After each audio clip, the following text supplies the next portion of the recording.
Thank you so much. It was great to see that again. I want to start off talking a little bit about form. Clearly, the film is demarcated in 7 sections, which is actually a nice way to flow through. But it's also in 2 sections that are very formally different in terms of sort of exposition, like seeing the filming itself versus this more poetic and direct act. And the 2 halves are somehow structured with a little bit of suspense or uncertainty.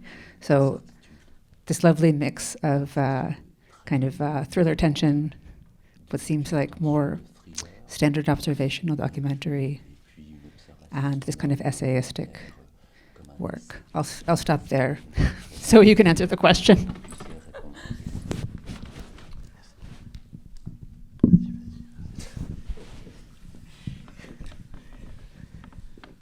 Oh, en français.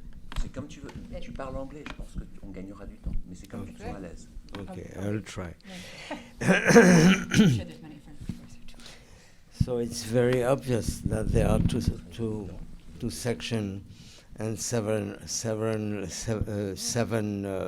stops in each section. So which creates a certain tension between the first and the second part, because in the first part, you talk about things you do not see yet, and you are not sure you will ever see it. So finally, you discover them in the second part, and it's directly linked to the 2 camera we were using for filming. Pierre was. So actually, the origin of the film was that we should film in argentic film, which Celluloid. is the second part. Argentique, c'est celluloid. Celluloid. Film. Film. 16 millimeter on the second half, yeah. So digital first and then 16 millimeter. Okay. It was the original idea.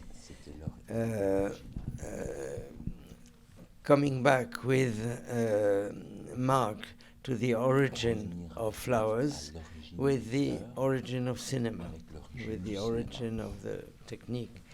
And so this was the first idea. But then, and we thought we would interweave the making of the film with the flowers themselves. Then this evolved. When we saw the rushes, it was very obvious that the whole filming part was something of its own, with its rhythm, its humor, and so on. And it had to be one part. So very clearly, when we edited the film, it came out as a whole, and a bit longer than the second part. And the second part is very contemplative, and was supposed to be silent. No, What happened? No, I'm glad it wasn't. It's really beautiful. Alors, je crois que Vincent, tu as dit que c'était quand on a vu les roches que...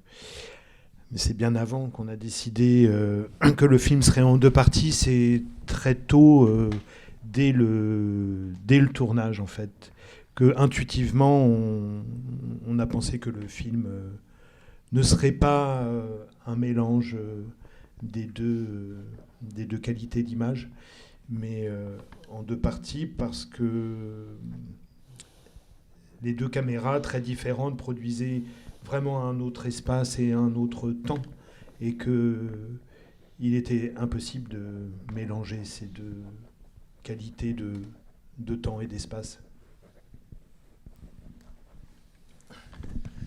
Vincent, I think that you said it was when we saw the rushes that we made this decision, but it was actually long before that we decided that the film would be in 2 parts. It was very early on during the shoot that we intuitively thought that the film could not mix the two parts. It could not mix these two image qualities, these two types of images, and that it would have to be in two parts, because these two cameras that we used create very different types of times and different types of spaces. And we realized that it was important not to mix these different times and spaces.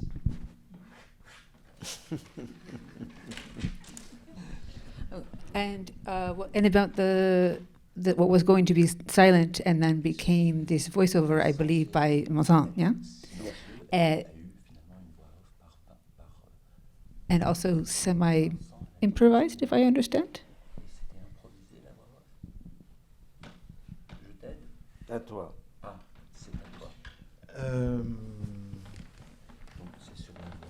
Le silence. Vous pensiez que ça allait être silencieux. Ouais. La deuxième partie, mais finalement, il y a eu une voix off. Oui. Et était-elle improvisée? Oui, alors je crois que malgré la voix de Marc dans la deuxième partie sur l'herbier, on a quand même conservé le silence du 16 mm.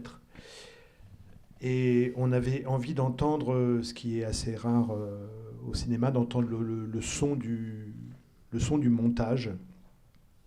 Et on a gardé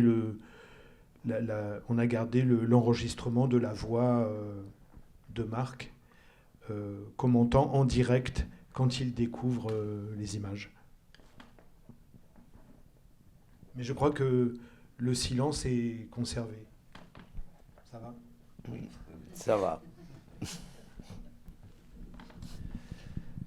Despite the fact that we hear Mark's voice in the second part of the film during the herbarium, I think that we were able to preserve the silence of 16mm film.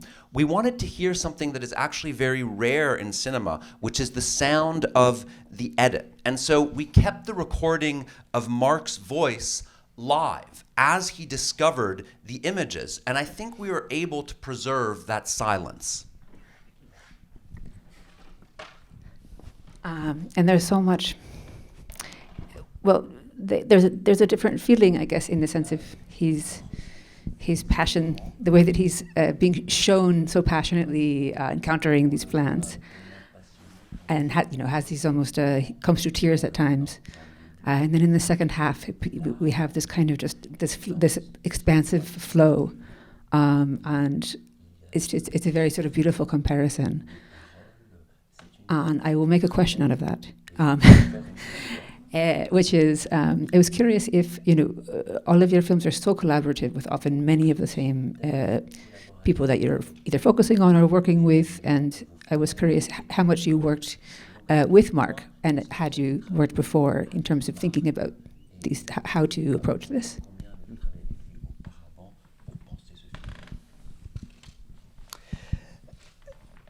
We first met Mark 15 years before, as we were presenting a film, some herbarium we made in Himalaya, in dry valleys in Himalaya. This film is called L'Arc d'Iris, which he mentions at the point, and which you partly see in the previous film, Un Prince, which was presented here. So we showed this film in a sort of meeting of scientists around le voyage des plantes, the travel of flowers, trip. The voyage of plants. The voyage of plants.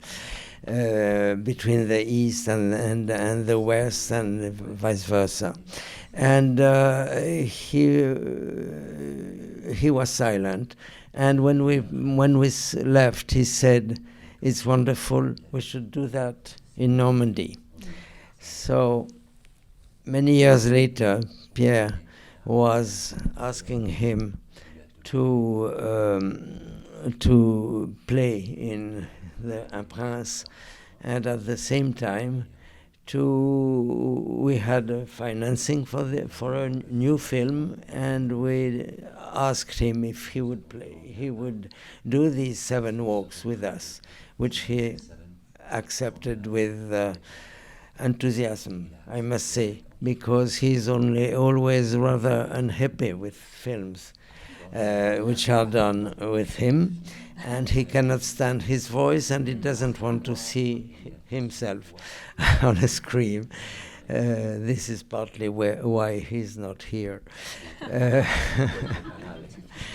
But so that's how we met, and we had remained friends in the meanwhile, and we visited him several times. And when he shows his garden, he's endlessly commenting everything, and so this was another special moment with him. 7 days of beauty and friendship too.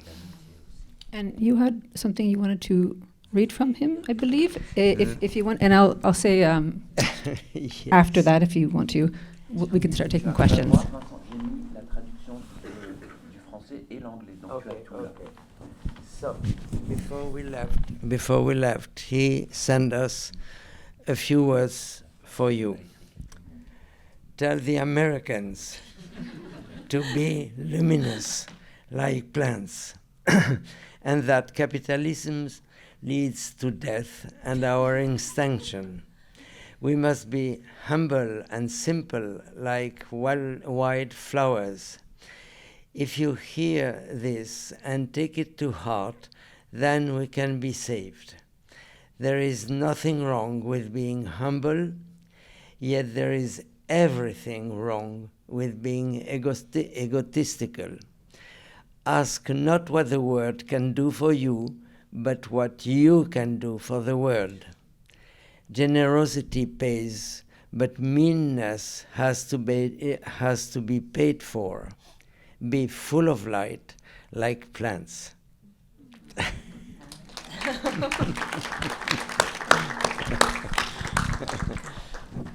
Some questions to begin?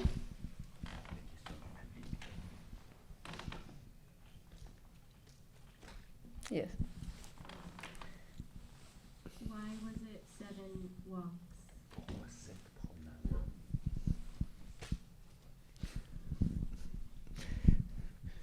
It's a biblical number, and it's a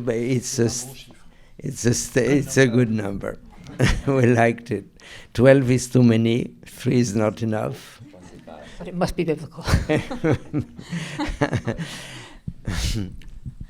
Vas-y. Peut-être il faut parler aussi d'une autre rencontre qui a permis le film. C'est celle d'Antoine Pirotte, qui est le chef opérateur et l'acteur d'Un Prince, mon film précédent, et qui était à l'époque d'Un Prince et des 7 promenades encore étudiant en cinéma à la FEMIS à Paris, et qui a été formé à l'Argentique, au cinéma argentique, et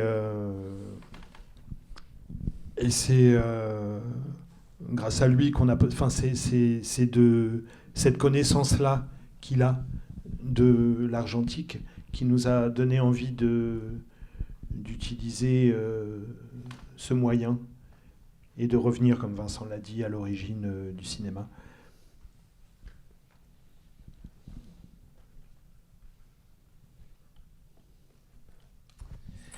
Maybe we should also talk about another encounter we had, another meeting that allowed this film to come to be, which is our encounter with Antoine Pirotte, who was both the director of photography and the actor in my previous film, A Prince. At the time that we made A Prince and 7 Walks, Antoine was still a student at the FEMIS, the film school in Paris, and there he trained on film, so celluloid, on film stock. And it was that knowledge that he has of film that gave us the desire to use this medium and to return to the origin of cinema, as Vincent mentioned.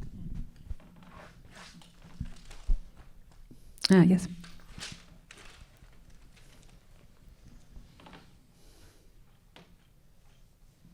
I'm just curious, were all the stands of flowers that we saw all grow naturally, or were some of these coaxed along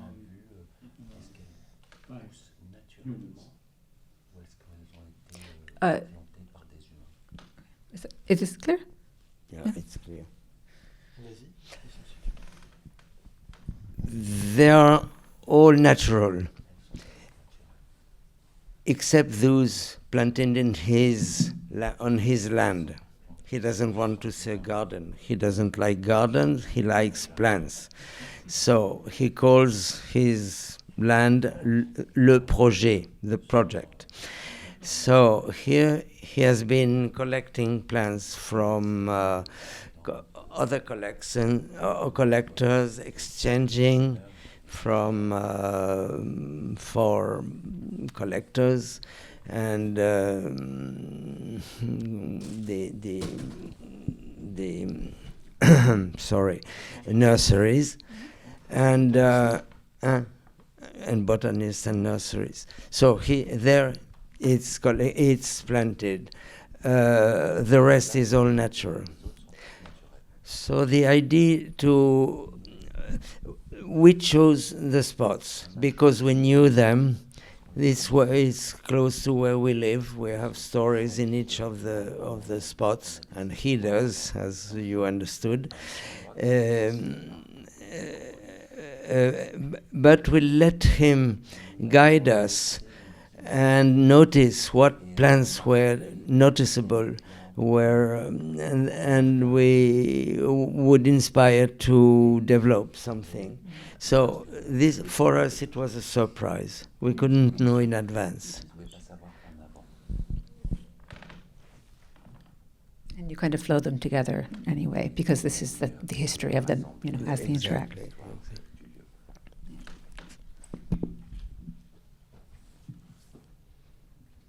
Yeah, so one thing I was wondering is the sort of parallelism of the two parts of the film, in that they mostly match to each other, means that for each moment that you wanted to match, there had to be both, a good digital shot and a good analog shot. I'm wondering, in the process of editing, was there anything where, we got a really good shot of this in only the first part, but not the second part? Or the other way around, maybe there was something you got a beautiful shot of on the film, but not on the digital. Did that have to be cut out, or were there ways to accommodate that? We were not formalistic all the way. Of course, we were conscious that we need a certain parallelism, but we did choose certain shots in one part which do not appear in the other part. Do I answer the question? Eventually, Pierre, just taken by his pleasure of filming, did some fixed images of certain plants which do not appear in the second half. It was by editing we were flowing between the two ways of looking at nature, hearing Mark. Could we have time for maybe one more from you? And yes, you had your hand, yeah. So down here. C'est toi qui finis.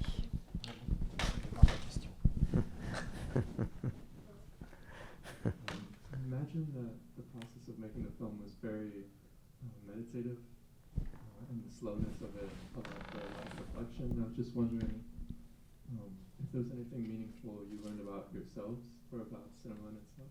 J'imagine que le processus de faire ce film était très méditatif et lent, et j'aimerais savoir si vous avez appris quelque chose sur vous-même ou sur le cinéma en faisant ce film. Oui, on a appris quelque chose sur nous-mêmes. Je crois que c'est un film qui a été aussi une expérience pour nous, c'est-à-dire la petite équipe de cinéma que l'on a formée, qui est devenue une sorte de communauté. Alors, ça a été une expérience aussi bien de vie, une expérience de cinéma que de vie. parce que ces 7 jours se sont passés très concrètement dans ce temps-là réel, à la fois de faire le film et à la fois de la découverte, puisque, comme Vincent le disait, on n'était pas du tout sûr de voir les fleurs ou les plantes que l'on a vues, comme l'ophioglosse, pardon. Et je crois que l'émotion qui est montrée dans le film et que je retrouve, et je crois qu'on retrouve Arnaud Domergue, qui est le producteur, qui est là et qui était là aussi sur le tournage et qui participe à cette communauté. Je crois qu'on retrouve à chaque fois cette émotion quand on voit le film, et je crois qu'elle existe parce qu'elle est réelle, quoi, tout simplement.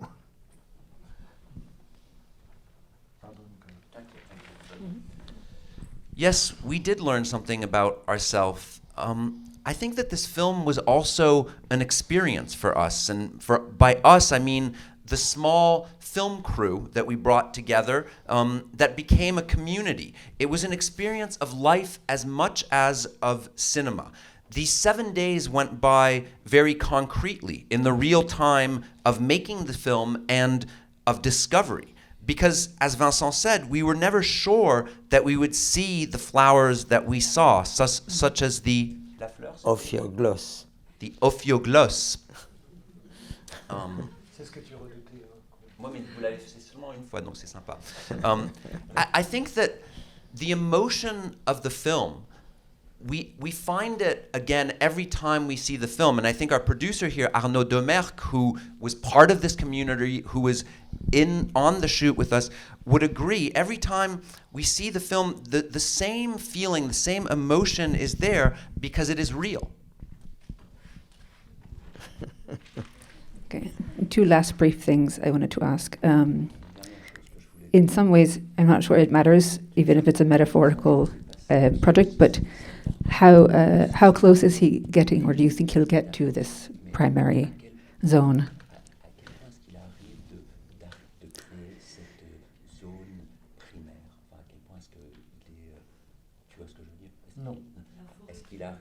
The primary forest, yeah. It seems impossible in some ways, but it's like a project that it's so worthwhile in just its modeling. C'est un projet utopique, hein, c'est certain, mais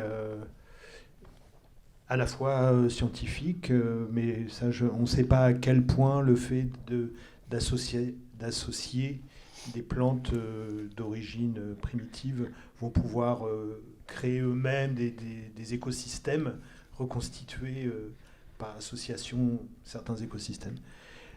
Mais on est de toute façon tellement dans la perte que, enfin voilà, il y a tellement de choses déjà qui n'existent plus.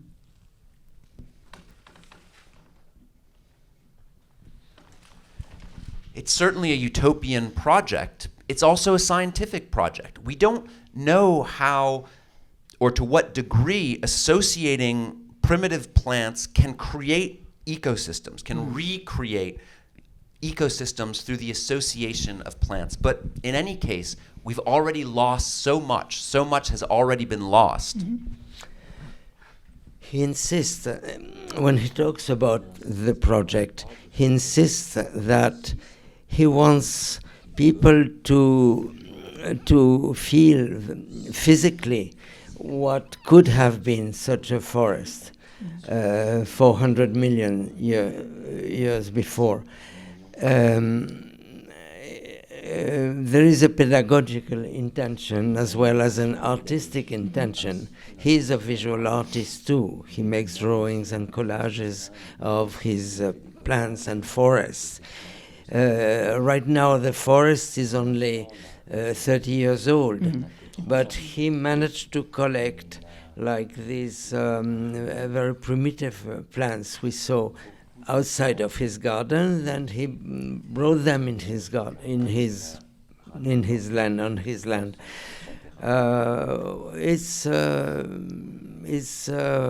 Yes, it's utopian, but it's very physical too. He works all the time. He doesn't want to leave because he's expecting visitors eventually. Some scientists visit him, and he tries to get some help to do the weeding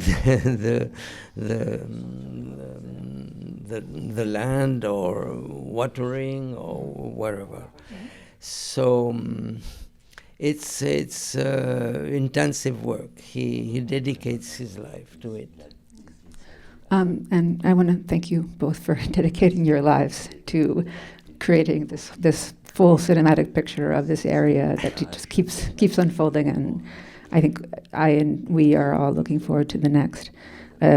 My only last question was, could you share that email? It might be useful for me to read at some other screenings as well. if he's okay. Right now? No. Okay, he will. It was a surprise when I received this email, partly in French, partly in English, and addressing you Americans.